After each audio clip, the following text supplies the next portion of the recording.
दोस्तों कैसे हो आप सभी भैया। मैं पवन आपका बहुत बहुत स्वागत करता हूं अपने इस यूट्यूब चैनल फिजिक्स वाले भैया में। दोस्तों आज की इस क्लास में हम लोग समझने वाले हैं क्लास 12th के फिजिक्स के काफी मोस्ट वीवीआई सब्जेक्टिव क्वेश्चन।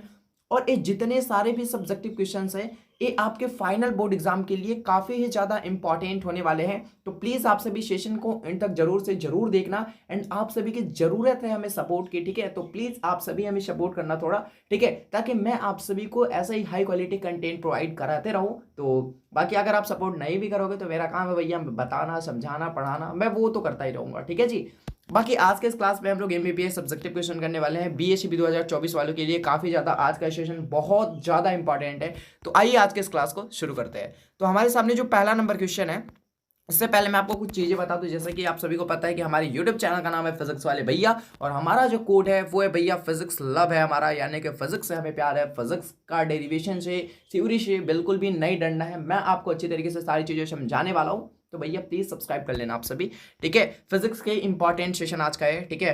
तो पहला क्वेश्चन हमारे सामने, धारा घनत्व क्या है, इसकी विवेचना करें। विवेचना करें कहने का मतलब इसका आपको इसका एसआई यूनिट बताना होता है, और जो डायमेंशनल फॉर्मूला होता है इसे आपको बताना होता है, ठीक है। तो विवेचना का मतलब ज्यादा कुछ नहीं है, बस यही है। तो हमारे सामने जो पहला नंबर क्वेश्चन है कि धारा घनत्व क्या है। धारा घनत्व क्या है जी, तो मैं आपको बता दूं, एकांक क्षेत्रफल से होकर, ठीक है, यानी कि प्रति एकांक क्षेत्रफल से होकर गुजरने वाले धारा को हम लोग क्या कहते हैं, धारा घनत्व कहते हैं। धारा घनत्व को हम लोग जे से डिनोट करते हैं, ठीक है।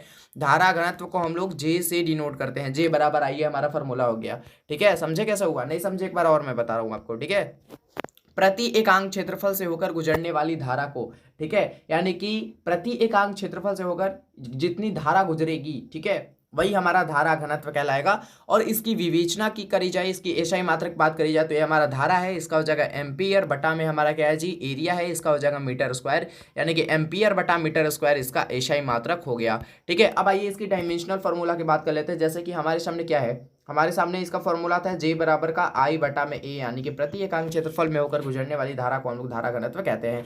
अब इसका एसआई यूनिट की बात कर लीजिए तो हमारे पास आया एम्पियर बटा मीटर स्क्वायर, राइट। एम्पियर बटा मीटर स्क्वायर हमको क्या मिला, इसका एसआई यूनिट मिला। अब भैया इसके डायमेंशन की बात कर ली जाए तो डायमेंशन क्या हो जाएगा हमारा, L-2 और आई, या फिर ए भी आप लिख सकते हो, कोई दिक्कत नहीं है। तो ये हमारा आ गया इसका क्या, डायमेंशनल फार्मूला, राइट। ये हमारा आ गया इसका बीमा, ओके जी।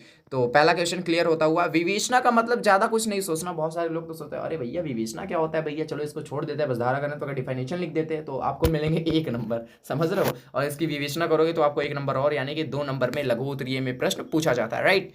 हमारे सामने जो दूसरा क्वेश्चन है कि जो संधारित्र होता है, जो हमारा कैपेसिटर होता है, उसकी जो कैपेसिटांस होती है, यानी कि उसकी जो धारिता होती है, वो किन बातों पे निर्भर करती है। तो पहला जो बात है वो है कि जो प्लेट्स होते हैं, यानी कि जो संधारित्र में प्लेट होते हैं ना, तो प्लेटों के क्षेत्रफल पे, ठीक है, प्लेटों के क्षेत्रफल पे, प्लेटों के क्षेत्रफल पे, यानी कि यहां से मैं कह सकता हूं कि जो कैपेसिटेंस होगा वो समानुपाती होगा एरिया के, राइट। तो यहां से हमारा पहला चीज तो ये हो गया कि जो हमारी धारिता होती है, जो हमारी कैपेसिटेंस होती है, वो प्लेटों के क्षेत्रफल पर निर्भर करती है, ओके। और दूसरा चीज हो जाएगा कि प्लेटों के बीच जो हमारा पदार्थ रहता है ना, प्लेटों के बीच जो भी मीडियम है, ठीक है, प्लेटों के बीच जो भी हमारा पदार्थ है उसकी विद्युतशीलता पे, ठीक है, विद्युतशीलता यानी कि परावैद्युतांक पे, ठीक है, विद्युतशीलता पे, समझ गए। तो 2 कंडीशन है इसके, जो 2 आवश्यक शर्तें होते हैं मैंने आपको बता दी है। पहला कि जो प्लेट की जो क्षेत्रफल होता है उस पे, और जो सेकेंड है वो है कि प्लेटों के बीच जो विद्युतशीलता होता है उस पे। चलो जी अगला क्वेश्चन, सूक्ष्मदर्शी की आवर्धन क्षमता किस स्थिति में अधिक होगी। अब भैया सूक्ष्मदर्शी की आवर्धन क्षमता अधिक होने के लिए आपके जो लेंस है ना, उसकी फोकस दूरी को आपको कम होना पड़ेगा, तब जाके सूक्ष्मदर्शी की जो आवर्धन क्षमता है वो म्यू, यानी कि म्यू, तब जाके ये अधिक होगा। तो एक कंडीशन है यहाँ पे आपको लिखना होगा कि जब लेंस की फोकस दूरी जितनी कम होगी तो सूक्ष्मदर्शी की जो आवर्धन क्षमता होगी वो उतनी ही क्या करेगी, इंक्रीज करेगी, ठीक है, उतना ही इंक्रीज करेगी। तो ये बात थी। आगे आ जाओ जी, चौथे नंबर क्वेश्चन की ओर बढ़ जाए। कार्बन डेटिंग क्या है, ये आपके 2023 में पूछा था क्वेश्चन, ठीक है, 2023 में आया था क्वेश्चन, कार्बन डेटिंग क्या है। तो मृत पौधों, ध्यान से सुनो, मृत पौधे एवं अस्थियों की आयु का जो कार्बन 14 के द्वारा हम निर्धारण करते हैं वही हमारा कार्बन डेटिंग कहलाता है। यानी कि जो मृत पौधे होते हैं, ठीक है, एवं जो अस्थियां होते हैं उनकी आयु का, ठीक है, आयु का C14 यानी कि कार्बन 14, कार्बन 14 के द्वारा जो निर्धारण हम लोग करते हैं ना, उसी को हम लोग कार्बन डेटिंग कहते हैं। चलो जी अगला जो क्वेश्चन है हमारे सामने वो है भैया चुंबकीय आघूर्ण क्या है तथा इसे परिभाषित करना है तथा इसका एसआई मात्रक बताना है। देखो कंफ्यूज होने वाला क्वेश्चन आ गया है भैया, यहाँ पे आप लोग कंफ्यूज हो सकते हो, देन सारे स्टूडेंट यहाँ पे कंफ्यूज हो जाते हैं। तो देखो जो चुंबकीय आघूर्ण होता है इसको हम लोग डिनोट करते हैं बड़ा एम से, किस एम से, बड़ा एम से, याद रखना। और जो चुंबकीय आघूर्ण होता है उसको परिभाषा जानते हो क्या होता है, ध्रुव सामर्थ्य, याद रखना। जो चुंबक का ध्रुव सामर्थ्य होता है जिसे आप ध्रुव प्रबलता भी कहते हो, तो ध्रुव सामर्थ्य और चुंबक की जो प्रभावी लंबाई होता है, ठीक है, ध्रुव सामर्थ्य और चुंबक की जो प्रभावी लंबाई होता है उसके गुणनफल को हम लोग चुंबकीय आघूर्ण कहते हैं। यानी कि जो एम होगा वो एम गुने 12, सॉरी एम गुने एल।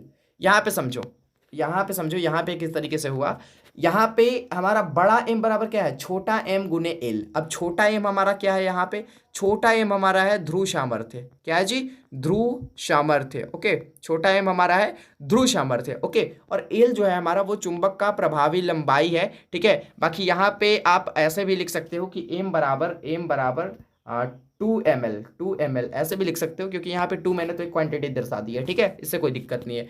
तो एम बराबर 2 ml। अब इसका मात्रक भी पूछ रहा है, तो इसका मात्रक होता है एम्पियर मीटर स्क्वायर। कैसे होता है देख लो आप खुद। एम हमारा क्या है, ध्रुव सामर्थ्य है, ध्रुव सामर्थ्य का होता है एम्पियर मीटर, ठीक है। एल का हो जाएगा मीटर, तो एम्पियर मीटर स्क्वायर यहाँ से हमारा फाइनल इसका मात्रक निकल गया। चलो जी 6 नंबर क्वेश्चन, मॉड्यूल को परिभाषित करना है। तो 5 क्वेश्चन आज कर लिए अभी के क्लास में, और 5 क्वेश्चन आज शाम 9 बजे हम लोग देखने वाले हैं, ठीक है। तो प्लीज आप सभी 9 बजे भी जुड़ जाना हमारे साथ। 5 उसमें भी हम लोग सब्जेक्टिव क्वेश्चन करने वाले हैं। ये जितने सारे भी मैं सब्जेक्टिव क्वेश्चन ला रहा हूँ, भले ही थोड़े लेट से ला रहा हूँ, लेकिन बहुत ज्यादा इंपॉर्टेंट मैं आप सबके लिए सब्जेक्टिव क्वेश्चन प्रोवाइड करा रहा हूँ। तो प्लीज आप सभी सेशन को तक जरूर वॉच करना, जो 9 बजे आने वाली है, ठीक है। बाकी इस वीडियो में इतना ही, नेक्स्ट वीडियो में हम लोग मिलेंगे किसी नए टॉपिक के साथ। तब तक के लिए आप सभी को जय हिंद, वंदे मातरम, be positive and keep doing. तब तक आप कमेंट करके बता देना कि आपको नेक्स्ट वीडियो कौन से टॉपिक पे चाहिए। जय हिंद, वंदे मातरम, थैंक यू सो मच।